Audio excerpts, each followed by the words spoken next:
बिस्मिल्लाहिर्रहमानिर्रहीम। 61 हिजरी 10 मुहर्रम को मैदान करबला में हजरत इमाम हुसैन का सर मुबारक जब यजीदी फौज ने बदन से जुदा किया तो यजीद के हुक्म से हजरत मोहम्मद सल्लल्लाहु अलैहि वसल्लम की बेटियों को कैद कर लिया गया। फौज यजीद हजरत इमाम हुसैन और सहाबा इकराम के जिस्मों को मैदान करबला में छोड़कर कूफा की तरफ रवाना हो गई और मोहम्मद के नवासे का जिस्म बेयारो मददगार मैदान करबला में पड़ा रहा। आसमानों जमीन में हर तरफ अंधेरा छा गया। लोगों ने सोचा कि रात हो गई, हर तरफ हलचल मच गई। उस वक्त आसमानों से खून की बारिश होने लगी। 61 हिजरी मुहर्रम की 10 तारीख को एक कबूतर मैदान करबला के ऊपर से गुजर रहा था। उस कबूतर ने देखा कि मैदान करबला की गर्म जमीन पर हजरत अली शेर खुदा के बेटे इमाम हुसैन का जिस्म पड़ा हुआ है। जब कबूतर की नजर इमाम हुसैन के जिस्म पर पड़ी तो वो कबूतर भी चीखे मारता जमीन पर उतरा। वो कबूतर दूसरे परिंदों से कहने लगा, हाय क़यामत बर्पा हो गई, इमाम हुसैन को शहीद कर दिया गया। आले मोहम्मद का खून मैदान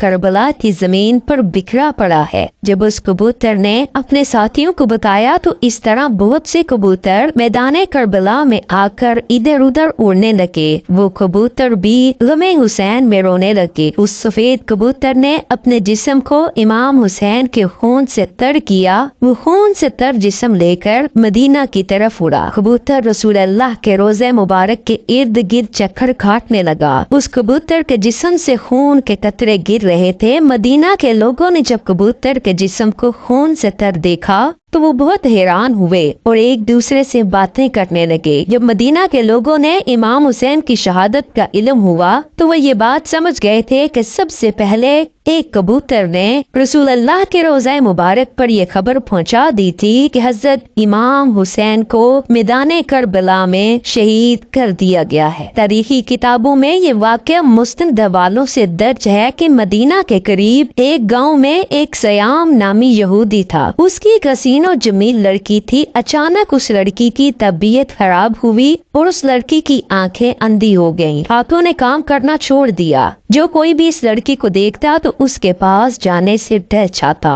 जब इस बात का इल्म यहूदी को हुआ कि सब लोग उस लड़की से नफरत करते हैं तो वो यहूदी तंग आकर उस गांव से निकल गया। गांव से दूर जाकर यहूदी ने एक बाग में रहाइश इख्तियार की। वो यहूदी सारा दिन रोजी कमाने के लिए खूब काम करता और रात को उस बाग में अपने बेटी के पास चला जाता। एक दिन यहूदी अपने काम में मसरूफ था कि वो रात को वक्त अपनी बेटी के पास ना जा सका। जब लड़की के बाप को बहुत ताखीर हो गई तो लड़की अपने बाप को तलाश करते हुए एक दरख्त के नीचे पहुंच गई। उस लड़की ने सारी रात उसी दरख्त के नीचे गुजारी। लड़की ने सुना कि साथ वाले दरख्त से एक परिंदे के रोने की आवाज आ रही थी। उस परिंदे की आवाज में बहुत दर्द था। उस लड़की से रहा न गया। वो लड़की उस दरख्त के नीचे जा पहुंची। लड़की ने अपना चेहरा ऊपर परिंदे की तरफ किया तो उस कबूतर के परों से एक खून का कतरा उस लड़की की दाएं आंख में पड़ गया। उस खून के कतरे से उस लड़की की आंख में फौरन ही बेनाई वापस आ गई। ये हजरत इमाम हुसैन के खून की बरकत थी जो कि उस लड़की की बेनाई वापस लौट आई। लड़की को जब दाई आंख से नजर आने लगा तो फिर उसने दोबारा ऊपर मुंह किया और एक खून का कतरा उसकी बाई आंख में गिरा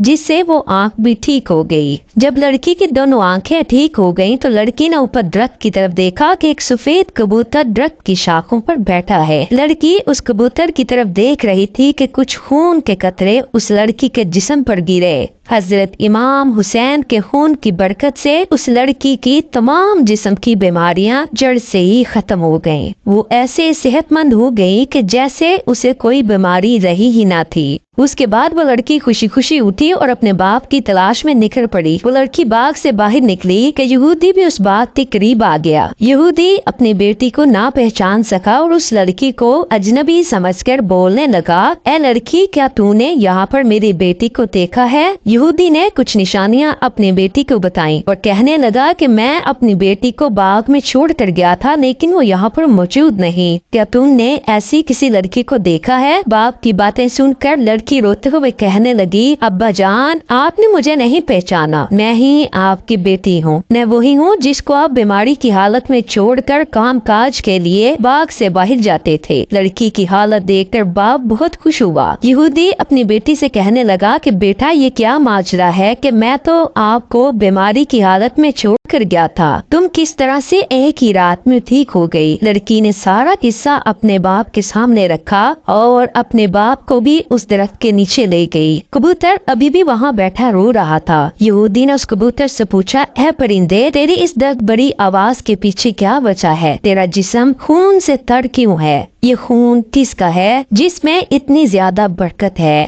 جس خون کی برکت سے میری بیٹی بالکل ٹھیک ہو گئی ہے۔ اللہ پاک نے کبوتر کو گویائی عطا فرمائی۔ کبوتر نے یہودی کو جواب دیا کہ میرا جسم جس مبارک خون سے تر ہے یہ نواسہ رسول حضرت امام حسین کا مبارک خون ہے۔ یہودی کہنے لگا تو پھر بے شک حضرت محمد کے نواسے حق پر ہیں، اگر وہ حق پر نہ ہوتے تو ان کے خون میں اتنی برکت نہ ہوتی، میری اس بیمار بیٹی کو شفا نہ ملتی۔ اس کے بعد دونوں باپ بیٹی نے کلمہ پڑھا اور مسلمان ہو گئے۔ اس کے بعد اس نے بہت سے یہودیوں کو اسلام قبول کرنے کی دعوت دینا شروع کی۔ جب بھی کوئی اس کو اسلام قبول کرنے کی وجہ دریافت کرتا تو یہودی ان کو یہ اپنا سارا واقعہ سناتے تھا۔